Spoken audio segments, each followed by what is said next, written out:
श्री शिवाय नमस्तुभ्यम। ओम नमः शिवाय। नमस्कार दोस्तों, 27 अगस्त मंगलवार नवमी तिथि को 7 दुर्वा वाला उपाय ज़रूर करना चाहिए। बहुत सारे लोगों ने ये उपाय शुरू भी कर दिया है, लेकिन बहुत सारे लोगों को जो नहीं कर पाए हैं इस साल, तो इस साल ये जो समय है वो बहुत ही विशेष है। तो इस दुर्वा वाले उपाय को ज़रूर कीजिए। जो नहीं कर पाए हैं वो कर सकते हैं।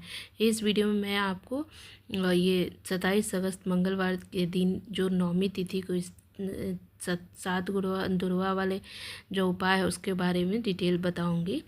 दोस्तों, जिस प्रकार आप मंदिर जाते हैं और इस विश्वास से भगवान की पूजा करते हैं कि आपकी मनोकामना पूरी होगी, उसी विश्वास के साथ आप पूजा पाठ करते हैं, तो उसी तरह आप इस उपाय को विश्वास के साथ कीजिए। अच्छे से पहले समझ लीजिए और इस विश्वास के साथ कीजिए, तो आपकी मनोकामना ज़रूर पूरी होगी। इस उपाय को पंडित प्रदीप मिश्रा जी ने अपनी ही अभी के ही शिव पुराण कथा में बताया है। इस उपाय को किसको करना है, कब करना है, कहाँ करना है, वो सारी चीज़ें मैं इस वीडियो में बताऊँगी। सबसे पहले देखिए, यह दिन इतना खास होता है, विशेष होता है कि आप देखेंगे कि बहुत बार कभी कभी बहुत बड़े पूजा पाठ अनुष्ठान करने से भी आपकी मनोकामना पूरा नहीं होती, लेकिन एक छोटे से भी उपाय करने से आपकी मनोकामना पूरी हो जाती है। तो ये 7 दुर्वा वाला उपाय ज़रूर कीजिए। आप इस उपाय को सुबह में भी कर सकते हैं, शाम में भी कर सकते हैं। शाम में तो आपको पता ही होगा कि शाम में कोई भी उपाय करना चाहिए तो शाम में सूर्यास्त होने के समय, प्रदोष काल जो कहते हैं, 6 से 7 के बीच में आप कीजिए। और सुबह जितना जल्दी उठकर आप इस उपाय को कर सकते हैं, या आप 12 बजे से पहले कर सकते हैं। इस उपाय को कौन कर सकता है? घर की जो बड़ी माताएं बहनें हैं वो कर सकती हैं, या आप चाहें तो घर के कोई भी सदस्य, अगर वो नहीं है तो घर के कोई भी सदस्य इस उपाय को कर सकता है। आज मैं आपको 3 तरह का उपाय बताऊंगी, और ये जो उपाय हैं वो बहुत ही असरकारी है। एक तो पहला बताऊंगी कि अगर आपके घर में बहुत झगड़ा हो रहा हो, परेशानी हो, शांति नहीं हो रही है, तो ये उपाय करना है। दूसरा उपाय बताऊंगी कि अगर आपके घर में धन संबंधी समस्याएं हैं, नहीं टिक पा रहा, पैसा नहीं आ रहा है, उसके लिए बताऊंगा। तीसरा है रोग मुक्ति उपाय। आपके घर में कोई बीमार है, वो ठीक नहीं हो पा रहा है, तो उसके लिए 3 तरह का उपाय है। मैं आपको पूज्य गुरु जी द्वारा बताए गए उपाय को ही अपने भाषा में आपको बताने वाली हूँ, अपने समझाने वाली हूँ। आजकल आप प्रत्येक व्यक्ति को किसी न किसी कारणवश लड़ाई झगड़े से फंसे रहते हैं। विशेषकर पति पत्नी, अक्सर किसी न किसी बात पे उन लोग के बीच लड़ाई होते रहता है। तो आप घर के किसी भी कारण से लड़ाई झगड़ा हो रहा है तो आप इस उपाय को जरूर कीजिए। 7 दुर्वा घास लेना है, एक तांबे के लोटे में शुद्ध जल लेना है, वे लेकर और शिव मंदिर जाना है। घर से ही आप तांबे के लोटे में जल भर के लेकर जाइए, और उसी में 7 जो दुर्वा लिए हैं उसको उसमें डाल दीजिए। फिर शिव मंदिर जाकर शिवलिंग पर धीरे धीरे धार के अनुसार वो जल अर्पित कीजिए। जल अर्पित करते समय तुमरेश्वर महाराज का स्मरण करते हुए, गुरुजी ने बताया है कि जल धीरे धीरे अर्पित करना है और शिवलिंग पर अर्पित कर देना है। लोटे में केवल दुर्वा बच जाए, बाकी जल जो है वो धीरे धीरे आपको ऐसे करना है कि जलाधारी से नीचे की तरफ वो गिरने लगे। उस जल को, थोड़ा सा जल को अपने घर लेके आना है और अपने घर में उसको सब जगह और छिड़कना है। तो उस जल को लेना है। दूसरा उपाय है कि 3 हरी इलायची वो साबुत होना चाहिए, कहीं से टूटा फूटा नहीं होना चाहिए। तो ये जो उपाय बताने जा रही हूँ ये धन संपत्ति उपाय है। अगर आपके घर में किसी भी कारण से धन नहीं आ पा रहा हो, आपका व्यापार, आपका बिजनेस अच्छा से नहीं चल पा रहा हो, तो आप ये हरी इलायची का, क्योंकि आपको पता ही है जो ये हरी इलायची होती है वो धन को खींचने का काम करती है। तो आप ये 3 हरी इलायची का उपाय ज़रूर करिए। देखिए, सबसे पहले 3 हरी इलायची लेना है, 1 लोटा जल लेना है और 1 दीपक लेना है। और दीपक गोल बाती का होना चाहिए और उसमें शुद्ध घी होना चाहिए। तो जो आप शिव मंदिर, ये तीनों चीज़ लेकर शिव मंदिर पहुंच जाइए।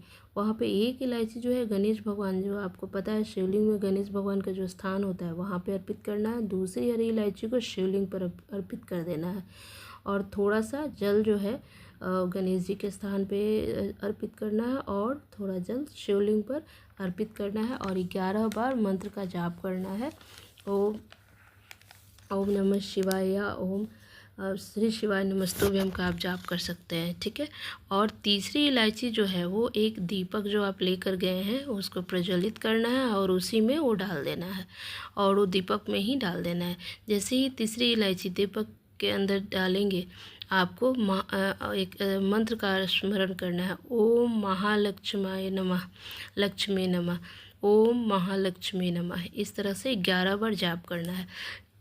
इस दीपक से शिव जी का आरती करना है और आरती करते समय आपको प्रार्थना करना है कि हे भगवान, हे शिव जी हमारे जीवन में जिस कारण से भी आर्थिक तंगी है या पैसे नहीं आ पा रहे वो ख़त्म हो जाए और पैसे आने लगे और धन के नए नए स्रोत खुलने लगे और हमारा जो बिज़नेस व्यापार अच्छे से नहीं चल रहा है वो अच्छे से चलने लगे। इसका प्रार्थना करना है महादेव से।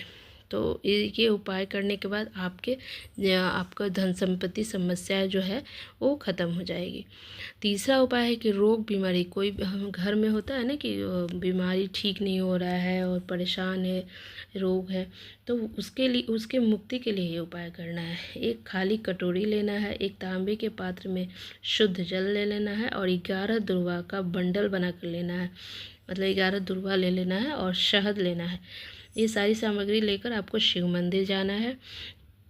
अब बंडल को सूती धागों से बंडल बना लेना है उस दुर्वा घास को और आपको शिवलिंग पर अर्पित करना है और कुंडकेश्वर महाराज का स्मरण करना है और दुर्वा अर्पित ऐसे करें कि उस पीछे का भाग जो होता है जलाधारी के तरफ हो और जल जो लिया है उसके ऊपर अनामिका उंगली से शहद का एक बिंदी लगाए, मतलब थोड़ा सा बिंदी टाइप का शहद लगा दे उस जल में और एक जो कटोरी लिए हैं वो जलाधारी के पास रख दे ताकि आप जल जो आप अर्पित करें उसमें जलाधारी से होते हुए उस कटोरी में आ पाए और अपने रोग के मुक्ति के लिए प्रार्थना करें। इस जल को ऐसे अर्पित करें कि ये जल शिवलिंग पर चढ़ते समय ये ध्यान देना है कि जल दुर्वा से होते शिवलिंग पर चढ़ते हुए दुर्वा से होते हुए जलाधारी से नीचे उस कटोरी में गिरे, फिर दुर्वा उठा लेना, मतलब जलाधारी पे तो के पास गिरते हुए नीचे कटोरी में आ जाए। उसके बाद दुर्वा को उठा लेना है और उस कटोरी में जो जल आपने डाला है वो जल जो आपने जलाधारी से गिरकर जो जल है उसी में उस दुर्वा को वापस रख देना है और उसको घर वापस लेके आना है। और जिस व्यक्ति को जो किसी भी कारण से बीमारी हो, छूट नहीं पा रहा है, दवा का असर नहीं हो पा रहा है, बहुत परेशान है, उस व्यक्ति को उस दुर्वा को देना है और उसको 10 दिन तक वो चबा कर खाए। डेली थोड़ा थोड़ा देना है और वो 10 दिन तक चबा के खाएगा तो उसकी बीमारी या जो भी समस्या है वो अवश्य दूर होगी। तो आप इस तरह के 3 तरह के उपाय हैं, तीनों उपाय ज़रूर कीजिए क्योंकि कल का दिन जो है वो बहुत ही महत्वपूर्ण दिन है, बहुत विशेष दिन है। तो कल के दिन ये उपाय ज़रूर कीजिए क्योंकि बहुत लोगों ने इस उपाय को किया है और इसका फ़ायदा भी हुआ है। तो आप भी ज़रूर इस उपाय को करें। बहुत बहुत धन्यवाद।